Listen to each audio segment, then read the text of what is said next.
Bom dia, Bom dia, Sérgio Duarte. tudo bem aí? Tudo bem? Estou audível? Tá sim, eu vou agora ligar no teu número e seus seguidores ficam aguardando aí por início da entrevista, tá bom? Per- Perfeitamente, Sérgio. Já já.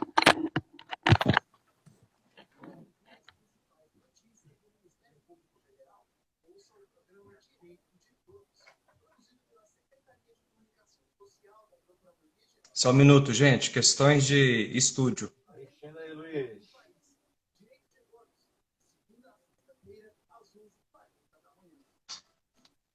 Alô? Flávio? Sim, Sérgio. Opa, então tá bom. Já fica aí nessa linha aqui também lá, né? Vamos lá? Ok, falo aqui por esse telefone e aí ficamos ao Isso, vivo também no Instagram. Perfeito. exatamente. Vamos lá. Obrigado.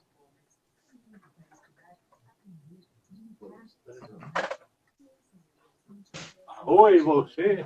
Deixa eu tirar essa máscara aqui.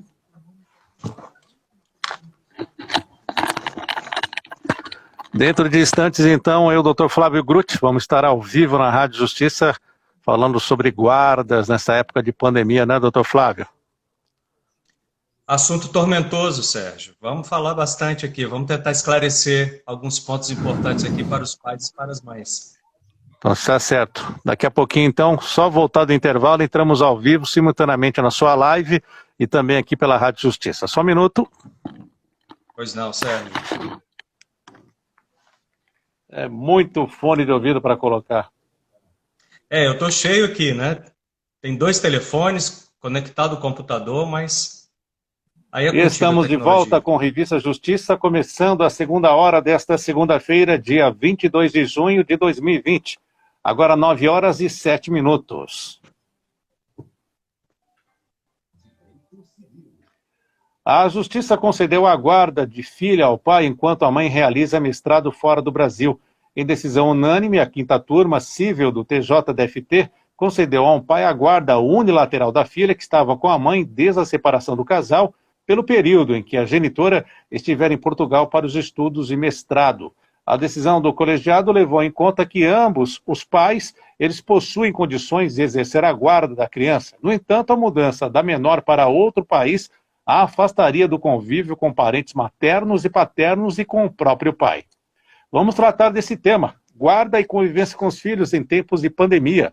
O nosso convidado é o advogado, professor e especialista em direito de família, Dr. Flávio Grutti, que inclusive também faz a transmissão ao vivo pelo Instagram dessa entrevista. Dr. Flávio, seja bem-vindo, bom dia. Bom dia, Sérgio Duarte. Mais uma vez, muito obrigado pela oportunidade. Às ordens. Vamos lá então, eu gostaria que você já fizesse para nós uma introdução de como o julgado dessa quinta turma civil aqui do Tribunal de Justiça do Distrito Federal e Territórios está fazendo, como estão sendo decididas essas questões do país sobre o regime de guarda e também o direito de convivência. Ok, existe uma confusão muito grande a respeito desses conceitos. E nós temos que esclarecê-los. Por exemplo, o que é guarda? A guarda é um atributo do poder familiar. Poder familiar é o antigo pátrio poder, ou seja, é a forma de gestão da vida do filho.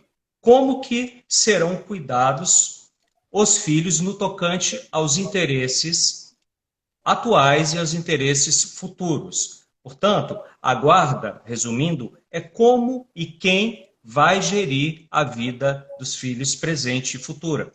Já o direito de convivência, até pela própria acepção da palavra, Sérgio, tem a ver com a frequência, a forma, como que aquele pai ou aquela mãe que saiu do lar vai manter aquele contato mais próximo com o filho. Então, dentro desse espectro, nós temos que primeiro fixar o regime de guarda. Fixado o regime de guarda, nós temos que fazer a regulamentação do direito de convivência, que é sinônimo do direito de visitas. Agora, dentro do assunto guarda, nós temos que estabelecer os dois regimes que constam do Código Civil. O primeiro é a guarda compartilhada. O segundo é a guarda unilateral. Sempre que você pensar em guarda compartilhada, pense na guarda emocional. Pense no cogerenciamento da vida daquela criança. Ou seja, você vai estabelecer quem vai ficar com o lar de referência, ou seja, se o menino vai morar com o pai ou se vai morar com a mãe, e dentro desse espectro nós vamos fazer uma cogerência da vida da criança, de forma que quem tiver a guarda compartilhada não perde a autonomia para dar aquelas ordens ordinárias enquanto estiver na posse do filho. Exemplifico, Sérgio. Às vezes, por exemplo, o lar de referência fixado na guarda compartilhada é o da mãe. E a mãe reluta um pouco com essa situação, porque acha que vai ter que pedir autorização para tudo que for ser dado de ordem para o filho. Não é assim. A mãe ou o pai, enquanto estiver com o filho, tem direito de limitar o uso de videogame, tem o direito de colocar de castigo, tem o direito de deixar descer ou não para brincar, tem o direito de deixar ir para a casa do tio ou da tia, enfim, aquelas ordens que nós chamamos de ordinárias. Entretanto, quando for uma decisão mais importante, como, por exemplo, em qual escola vai ser matriculado, se vai ser numa escola bilíngue ou não, ou então, se vai fazer academia, se vai fazer judô ou karatê, se foi diagnosticado com uma doença e eventualmente precisa de um tratamento, qual vai ser este tratamento? Isso tem que ser decidido obrigatoriamente de uma forma conjunta. De outra forma, ô Sérgio, o que acontece? Pela guarda compartilhada, evita-se o pai fantasma, o pai de final de semana. Ou seja, você chama a responsabilidade daquele que saiu do lar para que ele continue participando ativamente na vida dos filhos, de forma que a criança sinta o menos possível a ruptura, o desfazimento do lar conjugal. Daí porque a lei estabelece que o tempo de convívio tem que ser equilibrado, não matemático, mas equilibrado. Para quê? Para que o filho tenha o duplo referencial sobre quem é o pai, quem é a mãe e quem está participando da vida dele. Já a guarda unilateral, ela não retira o poder familiar daquele que não a detém. Só quem retira poder familiar ou suspende é a justiça. Entretanto, aquele que detiver a guarda unilateral terá uma autonomia maior para dar aquelas ordens ordinárias do dia a dia e também para decidir os rumos mais importantes da vida da criança, como, por exemplo, a questão de onde vai ser matriculado, de qual tratamento será dado diante de uma doença. Ou seja, na guarda unilateral você mantém o poder familiar. Entretanto, você tem, de certa forma, esvaziado aquela ingerência diária na vida da criança. Entretanto, aquele que tem a guarda unilateral, ele tem o direito de pedir esclarecimentos, de pedir informações e de pedir também a prestação de contas. Ele não é alijado da vida do filho, apenas ele não vai ter aquela responsabilidade diária e mais intensa de tomar decisões importantes juntamente com a genitora. Muito bem, doutor Flávio. Inclusive, para quem estiver acompanhando esta participação no senhor no Instagram, pode fazer perguntas também, que a gente pergunta aqui para o doutor Flávio. Perfeito. Doutor Flávio, nesses tempos de pandemia, o que mais o senhor tem enfrentado? É possível impedir que um pai visite o filho enquanto vigoram essas medidas de prevenção à Covid-19? Sérgio Duarte, é uma questão muito tormentosa e a resposta é depende.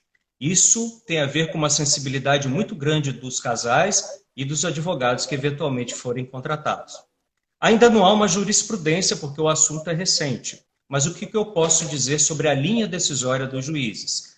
Você pode, diante de uma situação peculiar, e eu vou exemplificar, pedir ao juiz que suspenda as visitas presenciais e que ofereçam uma nova forma de visita, como, por exemplo, as videoconferências. Não basta o simples temor de contaminação para que você obtenha uma suspensão das visitas presenciais. É necessário que haja um motivo forte, um motivo plausível. Por exemplo, suponhamos que o pai seja médico ou trabalhe em qualquer outra área da saúde. Tem aquela situação de risco frequente, como diz na mídia, está na linha de frente. Por outro lado, a mãe reside numa casa com os pais, e os pais são idosos e têm algum problema de saúde grave, como um problema pulmonar, como um problema cardíaco. Diante dessa situação, eu vislumbro uma justificativa plausível para que, por determinado tempo, aquele pai que trabalha na saúde não frequente o lar onde vive a mãe com a criança e que também tenham idosos, por exemplo, com situação de fragilidade da saúde. Em situações como tais, também podemos pedir ao juiz que impeça o deslocamento entre as cidades. É comum aqui em Brasília, por exemplo, que os pais residem nas cidades contíguas aqui ao Distrito Federal. Então, você pode impedir o deslocamento e solicitar ao juiz que o contato seja feito na área externa da casa, evidente, com as devidas precauções. Mas eu ressalto, o simples receio não é suficiente. Tem que ter algo mais forte, tem que ter um motivo justo. Me ocorre aqui uma outra lembrança. Suponhamos que o pai do seu filho tenha sido fotografado e as fotos tenham sido publicadas numa festa com a reunião de muitas pessoas, no Instagram, no Facebook.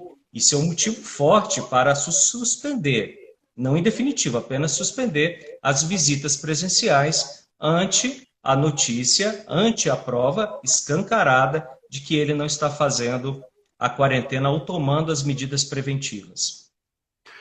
Temos aqui uma colocação feita pela doutora Marcela Fursi, que nos acompanha, com base no melhor interesse do menor e o risco. Então, isso vai ao encontro justamente disso que o senhor falou. Exato. Sempre quando você pensa em criança, que você pensa em filhos, uma coisa tem que ficar em mente, Sérgio e Marcela, aqui eu mando meu abraço, querida amiga, o interesse dos pais sempre é secundário. O interesse da criança sempre é o primário. Portanto, quando colidirem emoções entre os pais e o juiz for provocado para entregar uma prestação jurisdicional, ele vai olhar o interesse da criança e ponto final. É o princípio da proteção integral da criança que tem raiz constitucional. Doutor Flávio Grutti, mas então, se o pai não pode visitar o filho presencialmente, existe alguma outra forma, alguma alternativa? Como isso pode ser resolvido? Sim, existem algumas alternativas. Como eu disse no início, o incentivo, o incremento das ligações telefônicas ou até mesmo das videoconferências. Isso tem sido utilizado com uma frequência muito grande. Agora, é claro que isso funciona por algum tempo. A partir do segundo, terceiro mês, nós já vamos para mais de 80 dias, salvo engano, já passamos disso, começa a dar uma sensação de vazio.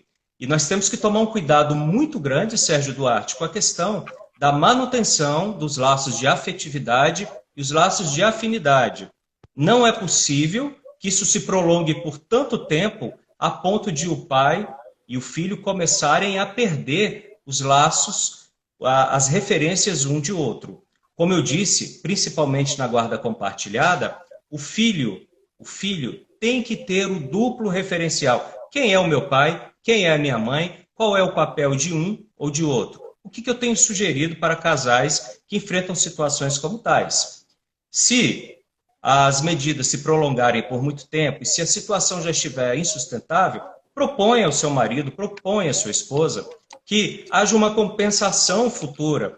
Por exemplo, normalmente o direito de convivência ou direito de visitas, eles são fixados com uma visita semanal e finais de semanas alternados. Portanto, por que não, daqui para frente ou daqui a pouco, que essas visitas alternadas aos finais de semana não sejam frequentes? Ou seja, nós faríamos uma mitigação, uma relativização da alternância dos finais de semana. Se o pai pode ficar na quarta-feira por 2 horas, daqui a 1 mês, 2 meses, quando essas medidas se amainarem, nós podemos estabelecer 4 horas, 5 horas. Por quê? Uma compensação para que haja uma reativação daquele convívio mais próximo entre pai e filho. Porque, até na linha do que a doutora Marcela perguntou, nós temos que privilegiar o melhor interesse da criança e dentro do rol desses interesses está o contato com o pai, o contato com a mãe, de uma maneira equilibrada.